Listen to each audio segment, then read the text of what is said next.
ನಟ ದರ್ಶನ್ ರೆಗ್ಯುಲರ್ ಜಾಮೀನು ಪಡೆದು ಫ್ಯಾಮಿಲಿ ಜೊತೆಗೆ ಸಖತ್ ಎಂಜಾಯ್ ಮಾಡ್ತಾ ಇದ್ದಾರೆ. ಅಷ್ಟೇ ಅಲ್ಲ, ಸೋಷಿಯಲ್ ಮೀಡಿಯಾದಲ್ಲಿ ಸಿಕ್ಕಾಪಟ್ಟೆ ಆಕ್ಟಿವ್ ಆಗಿದ್ದಾರೆ. ಇನ್ಸ್ಟಾಗ್ರಾಮ್ ನಲ್ಲಿ 200ಕ್ಕೂ ಹೆಚ್ಚು ಪೋಸ್ಟ್ ಗಳನ್ನ ಹಾಕಿಕೊಂಡಿದ್ದಾರೆ. ಚಾಲೆಂಜಿಂಗ್ ಸ್ಟಾರ್ ದರ್ಶನ್ ಪ್ರತಿ ಬಾರಿ ಅಭಿಮಾನಿಗಳ ಜೊತೆ ಸೇರಿ ವಿಜೃಂಭಣೆಯಿಂದ ಬರ್ತ್ಡೇಯನ್ನ ಆಚರಿಸಿಕೊಳ್ತಾ ಇದ್ರು. ಆದ್ರೆ ಈ ಬಾರಿ ಬರ್ತ್ಡೇ ಮಾಡಿಕೊಳ್ಳುವುದಕ್ಕೆ ಬಿಲ್ಕುಲ್ ಇಷ್ಟಪಟ್ಟಿರಲಿಲ್ಲ. ಅನಾರೋಗ್ಯದ ಹಿನ್ನೆಲೆ ಹುಟ್ಟು ಹಬ್ಬವನ್ನ ಮಾಡಿಕೊಳ್ಳಲಿಲ್ಲ. ಆದ್ರೂ ಫ್ಯಾನ್ಸ್ ಬೇಸರ ಮಾಡಿಕೊಳ್ಳದೆ ಮಾದರಿ ಕೆಲಸಕ್ಕೆ ಮುಂದಾಗಿದ್ದಾರೆ. ದರ್ಶನ್ ಹುಟ್ಟುಹಬ್ಬದ ಪ್ರಯುಕ್ತ ಅವಶ್ಯಕತೆ ಇರೋರಿಗೆ ಸಹಾಯ ಮಾಡಿದ್ದಾರೆ.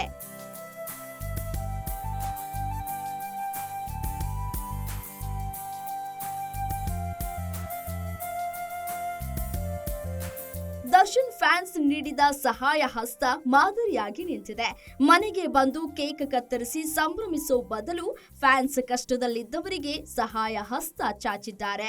ನೂರಾರು ಅನಾಥಾಶ್ರಮ, ವೃದ್ಧಾಶ್ರಮ, ಅಂಗನವಾಡಿ, ಸರ್ಕಾರಿ ಶಾಲೆಗೆ ಸಹಾಯ ಮಾಡಿದ್ದಾರೆ. ದರ್ಶನ್ ಬರ್ತ್ಡೇಯನ್ನ ಅಭಿಮಾನಿಗಳು ವಿಭಿನ್ನವಾಗಿ ಆಚರಿಸಿದ್ದಾರೆ. ಅಭಿಮಾನಿಗಳು ಮಾಡ್ತಿರೋ ಸಹಾಯವನ್ನ ದರ್ಶನ್ ಮೆರೆಸ್ತಾ ಇದ್ದಾರೆ.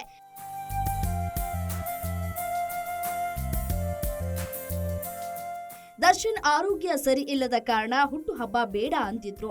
ಡಿ-ಬಾಸ್ ಆರೋಗ್ಯ ಸುಧಾರಿಸಲು ದೇವರ ಮೊರೆ ಹೋದವರು ಹಲವು ಫ್ಯಾನ್ಸ್ಗಳು. ಅಭಿಮಾನಿ ದೇವರುಗಳೇ ಅನ್ನೋ ಜನರಿಗೆ ದೇವರಾದ ಕತೆ ಇದು ಅಂತಾನೆ ಹೇಳಬಹುದು.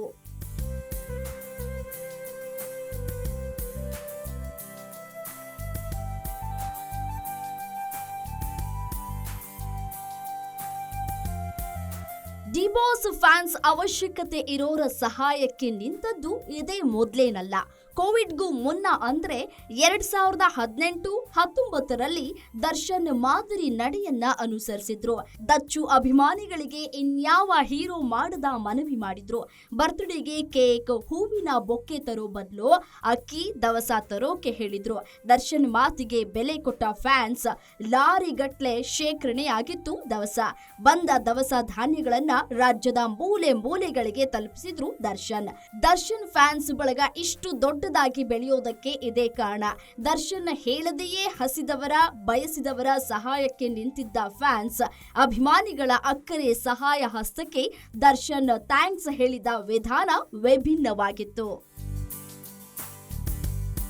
ಬರ್ತ್ಡೇ ಸಂಭ್ರಮ ಮುಗಿದು 2 ದಿನಗಳ ಬಳಿಕ ನಟ ದರ್ಶನ್ ಸೋಷಿಯಲ್ ಮೀಡಿಯಾದಲ್ಲಿ ಪೋಸ್ಟ್ ಶೇರ್ ಮಾಡಿ ಅಭಿಮಾನಿಗಳ ಪ್ರೀತಿಗೆ ಧನ್ಯವಾದವನ್ನ ಹೇಳಿದ್ದಾರೆ. ನಿಮ್ಮ ಮನದಾಳದ ಪ್ರೀತಿಯ ಹಾರೈಕೆಗಳು ನನ್ನ ಮುಂದಿನ ಹೆಜ್ಜೆಗೆ ದಾರಿ ತೋರುವ ಬೆಳಕು ಅಂದ್ರೆ ಅತಿಶಯೋಕ್ತಿಯಲ್ಲ. ಆದಷ್ಟು ಬೇಗ ನಿಮ್ಮನ್ನ ಕಾಣುವ ಹಂಬಲ, ಕಾತುರ ನನ್ನಲ್ಲಿಯೂ ಇದೆ. ನಿಮ್ಮನ್ನ ಪಡೆದಿರುವ ನಾನೇ ಧನ್ಯ. ನಿಮ್ಮ ದಾಸ ದರ್ಶನ್ ಅಂತ ಹೇಳಿ ಬರೆದಿದ್ದಾರೆ. ಗ್ಯಾರಂಟಿ ನ್ಯೂಸ್, ಸುದ್ದಿ ಖಚಿತ, ನ್ಯಾಯ ನಿಶ್ಚಿತ.